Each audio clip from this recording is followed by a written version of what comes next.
Tudo bem? Iniciando hoje mais um vídeo e hoje eu vou passar para vocês uma estratégia que eu utilizei durante anos para operar day trade. É uma estratégia que funciona, é uma estratégia subjetiva, mas que ao mesmo tempo vai te ajudar a encontrar pontos corretos de entrada, tá? Essa estratégia ela tem auxílio de outros time frame, a gente vai operar em específico no time frame de 5 minutos, mas você vai utilizar os outros time frame para confirmar a entrada. Então primeiro eu vou explicar para vocês como funciona a estratégia e depois nós vamos falar sobre a parte do gerenciamento de risco dessa estratégia e por último eu vou dar uma dica de ouro. Então não adianta pular para o final do vídeo que você não vai achar essa dica de ouro. Em um momento específico eu vou dar aqui essa dica que foi o que me ajudou a dar um passo a mais e começar a ter resultados melhores operando day trade. Para quem não sabe, day trade é uma das modalidades mais difíceis de ter resultado no mercado. Então vamos lá. Então a estratégia consiste no seguinte: eu queria operar a favor da tendência. Então eu procurava modos de entender como funcionava isso. Então eu estudei tanto a questão de price action, análise técnica, usei o tape reading, usei tudo que eu poderia me auxiliar em relação a isso. Até que em um determinado tempo eu, pesquisando no YouTube, etc., eu comecei a trabalhar com Fibo e etc. E aí eu comecei a traçar, né? Traçar aqui no gráfico e ficar fazendo estudos, tipo um backtesting pessoal. Nesse meio tempo, eu acabei criando essa estratégia que eu chamo ela de TW Club Day, né? Ou seja, Day relacionado a Day Trade, tá? E ela funciona da seguinte forma: você vai utilizar a ferramenta de retração de Fibonacci, porém você vai fazer uma pequena mudança nela. No lugar de você deixar as outras pontos que a galera deixa normalmente, que é o 61.8, 38.2, etc., você vai deixar apenas os 50%. Por quê? Porque se eu estou comprado, eu vou acreditar que caso o preço esteja abaixo desses 50%, aqui vai ser um possível nível de compra, tá? Em uma tendência de alta. Ou seja, vamos supor que o mercado está subindo, tá? Se o mercado... Peraí, aqui ó. Vamos supor que o mercado está subindo, tá? A partir do momento que ele cai abaixo dos 50%, eu acredito que aqui seja um ponto de compra. Se ele rompeu o zero, reverteu a tendência, principalmente quando confirma um topo mais baixo do que o anterior e um fundo mais baixo que o anterior. Então reverteu a tendência. Mas como isso não vai acontecer, né, com fé em Deus aí nos trades de vocês, então a gente vai sempre trabalhar no seguinte: a gente vai procurar pontos, um topo e um fundo. Vamos supor que a gente vai fazer uma operação de compra, tá? Você vai procurar um topo e um fundo, tá? Depois daí você vai traçar a Fibo, tá? Então vamos aqui dar um exemplo. Aí você pegou aqui, ó, teve um topo, um fundo, você traçou a Fibo, tá? Nesse tempo, você vai ter que achar o seu ponto de entrada. O seu ponto de entrada não vai ser no 50%, tá? Então o que a galera ensina aí no YouTube, você entra no ponto fixo, entra no 50%, entra no 61.8.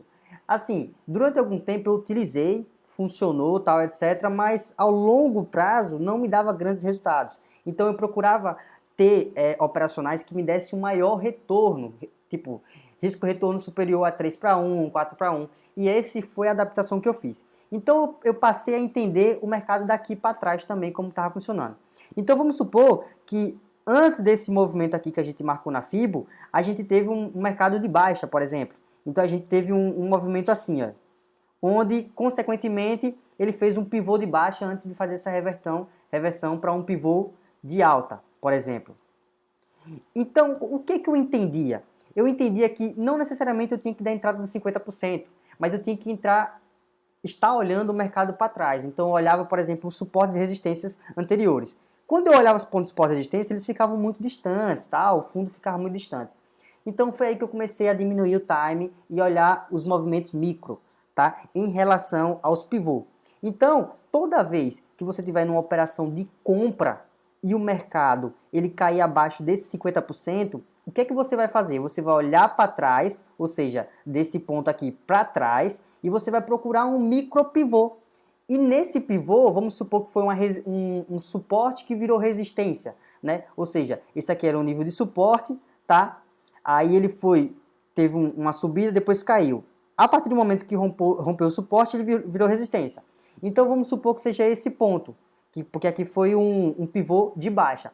Então no ponto de rompimento desse pivô de baixa, você vai colocar ali como um ponto de suporte, tá? Então, numa operação comprada, você vai procurar exatamente isso. Você vai marcar a FIBO, tá? Você vai entender que abaixo de 50% é um possível oportunidade de compra, só que você vai marcar o ponto específico de entrada de suporte no pivô anterior, ou seja, no micro pivô anterior. Por que isso, Jonathan? Porque isso vai dar para você uma melhor entrada e o risco retorno menor. Ou seja, quando você fizer essas entradas, você vai dar a entrada ali naquele ponto específico, porém o seu stop vai ficar no fundo anterior. Só que aí que tá, o seu alvo fica em 100% daquele movimento principal que você marcou. Ok? Ou seja, vai te dar um risco retorno muito maior. Então vamos para a prática, porque na prática eu consigo detalhar isso aqui melhor. Então vamos aqui. Primeiro eu tenho que entender como é que está a tendência do mercado, tá, pessoal? Então é importante você operar time frames menores para você encontrar oportunidades mais específicas e ter stops mais curtos. Mas a tendência do mercado você vai entender ela no time maior. Já sei que está na tendência de alta, marco-me ali em tendência e etc. Depois daí eu caio para um time menor de 4 horas. Por quê? Porque eu quero filtrar a oportunidade. Eu quero entender esse movimento, eu quero saber o ruído, eu quero saber o ponto de retração que esse movimento fez. Então, eu vou apagar esses níveis aqui de suporte que eu marquei aqui, tá? Só para que fique um pouco mais didático, tá? E eu percebo aqui que o mercado realmente está subindo aqui nos 4 horas. Eu tenho que pelo menos, quando eu abaixo o timing para 4 horas, eu já não vou olhar esse movimento todo, eu vou olhar um movimento curto. Por quê?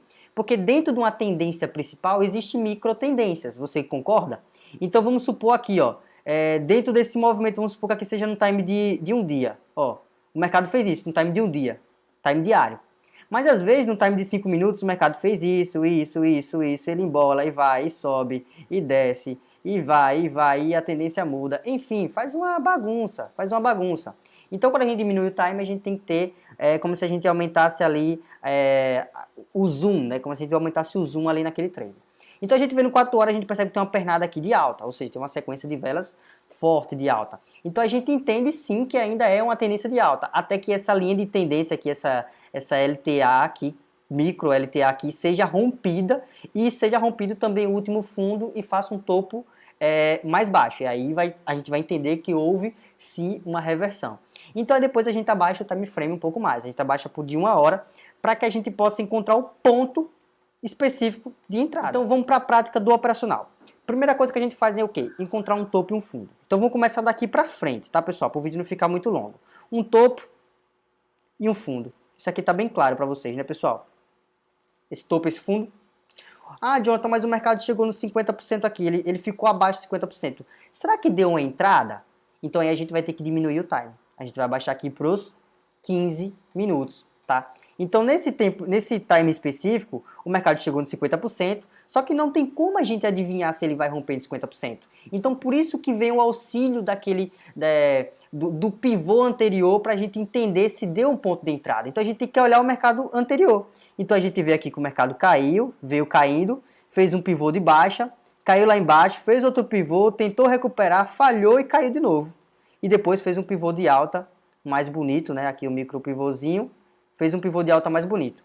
Nesse movimento todo, pessoal, você pode perceber aqui, ó, que aqui é um pivô de baixa, aqui é um pivô de baixa, só que só foi rompido aqui, tá? Mas no micro ele fez um micro pivô de alta, que é normal, ou seja, em um pivô maior sempre há micro tendências, né? Ou seja, se vocês já estudaram Elliott, tem a referência ali sobre a primeira onda, a segunda onda, a terceira onda, até a quinta onda.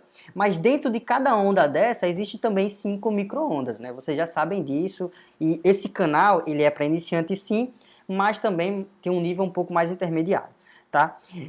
E você percebe aqui que, por mais que ele tenha chegado aqui nos 50%, o mercado não veio no nosso último pivô.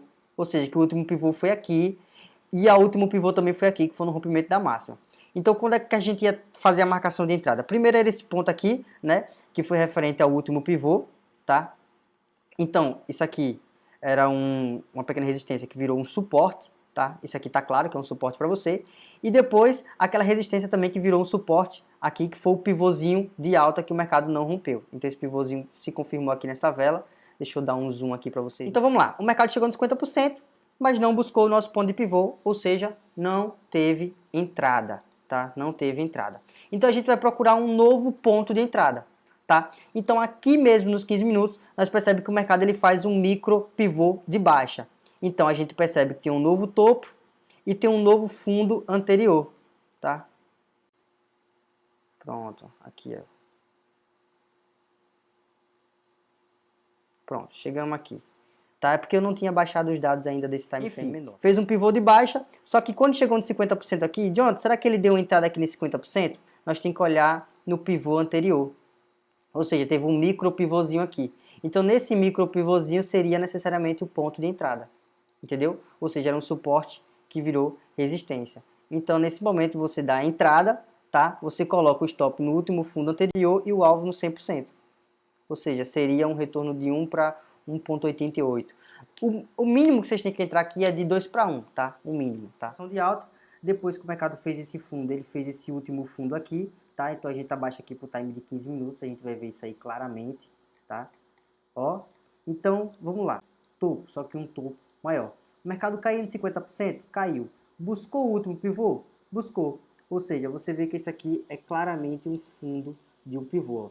Tá vendo? Máxima, mínima, máxima, mínima, máxima. Então você vê aqui um pivô claro. Então tem um fundo do pivô e também tem esse rompimento desse pivôzinho aqui, que foi um pivôzinho micro, mas está praticamente na mesma região, né? E aí foi dada a entrada. Então fez a marcação aqui no último fundo, tá? Você pode ter colocado no último fundo ou ter colocado aqui na máxima, daria no mesmo, tá? E aqui depois você colocaria uma entrada com stop no último fundo anterior, um stop mais confiável e alvo no 100%, sempre tentando buscar operações que dê retorno de 2 para 1. Aqui deu 1,9, mas tá bom, é um trade da hora. Tá? E agora um exemplo na venda, vamos buscar aqui um exemplo na venda. Tá? O mercado subiu, fez um topo, depois o mercado fez aqui um fundo, tá? Claramente você percebe que o mercado fez um fundo. Nesse momento que o mercado fez um fundo, onde será o ponto de entrada da gente? Então a gente vai procurar os pivôs anterior. Então, para quem não consegue ver no olho, né, a pessoa pode vir aqui e marcar. Ou seja, fundo, topo. Tá vendo aqui? Topo. Não, vou marcar mais de trás, para ficar mais didático. Né?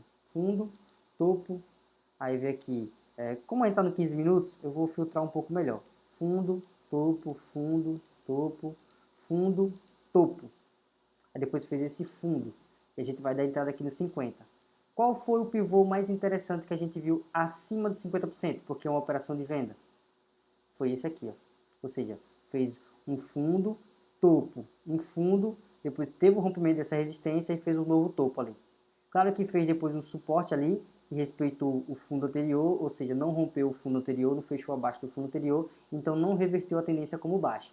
Deu continuidade. Então, nesse ponto específico aqui, que vai ser o ponto onde a gente vai colocar a nossa possível, tá? Não necessariamente vai acontecer essa operação, mas é onde necessariamente pode acontecer a nossa possível trade, ou seja, seria um ponto de resistência. Outra coisa que você pode olhar é olhar em time um pouco menor. Então depois você vê aqui que tem, ó, fundo, fez um pivôzinho de baixa, depois fez outro pivôzinho de baixa e depois caiu. Nesse movimento aqui, você dá para encontrar um pivô? Dá, claramente. Ou seja, você vê que ele fez um pivô de baixa, depois fez um pivô de baixa. Ou seja, em operações de compra você vai procurar o pivô de alta e em operações de venda você vai procurar o pivô de baixa anterior. Então aqui quando a gente procura acima dos 50% de FIBO, nós dá para encontrar alguns topozinho aqui para poder dar entrada, mas vai dar confluência com aquele outro ali que a gente colocou, né? Então seria claro, a gente colocaria uma entrada em um desses aqui, né? Vamos supor que a gente coloque naquele outro e stop no topo mais próximo e alvo no 100% do movimento para buscar aí pelo menos 2 para 1. Mas no caso aqui foi 3,71 para 1. Razão muito boa de risco-retorno. Então vocês entenderam, né? Sem muito nenenê, discussão. A dica de ouro que eu dou é o seguinte. Quando vocês operam em time menor, seja 15 minutos, 1 hora, você está operando day trade, está operando time diário. Ponto. A direção do time diário, ela vai ter uma confluência muito grande com o time semanal e mensal. Então, se você tiver um setup, se você tiver alguma coisa que confirme melhor a tendência no time mensal e semanal, o diário ele vai ter uma grande probabilidade de seguir esse outro setup, porque ele tem dados muito mais concretos, ele tem dados de times muito mais confiáveis, né? Que no caso é o mensal e semanal. Então, por exemplo, aqui nós estamos olhando aqui o S&P 500 e eu tenho um operacional aqui, que é um operacional diário, mas que ele segue a lógica de outro operacional que eu tenho mensal. Então você percebe que eu botei aqui dois gráficos acumulados, né, referente a retornos do S&P de 2000 até 2022, ou seja, são 21 anos de dados completos, né? E do operacional também eu botei de 2000 até 2022, 21 anos, 22 anos de dados completos, né? E a gente fez a comparação ali, eu deixei ali para fazer a comparação, porque no caso eu tenho os pontos tal de drawdown e de ganho, enfim. E você percebe o seguinte, quando eu opero com aquele determinado setup, eu tive menos drawdown, tá? E tive um melhor retorno. Então você pode perceber que aqui 400 para 200, praticamente o dobro, né? Porque aqui foi 156% de retorno acumulado, frente ao operacional que teve 300% de retorno acumulado, ou seja, 2 vezes mais. Olhando ali no acumulado de 2020, mesmo no crash, a gente teve um prejuízo menor e teve um maior retorno. Mas por que esse operacional está performando melhor que o próprio S&P? Ele está performando melhor porque os momentos que teve a operação foi em confluência com o mercado com time mensal, entendeu? Então, quando eu tenho um operacional que me fala para me comprar no mês, fazer uma operação de compra no mês, eu não vou ficar fazendo day trade vendido. Eu vou fazer day trade comprado. Então vocês veem que eu tenho operacionais que, por exemplo, eu faço só compra durante o mês todo. Ah, mas o mercado pode se explodir. Eu só quero que ele caia para me comprar mais barato. E ponto. Ponto.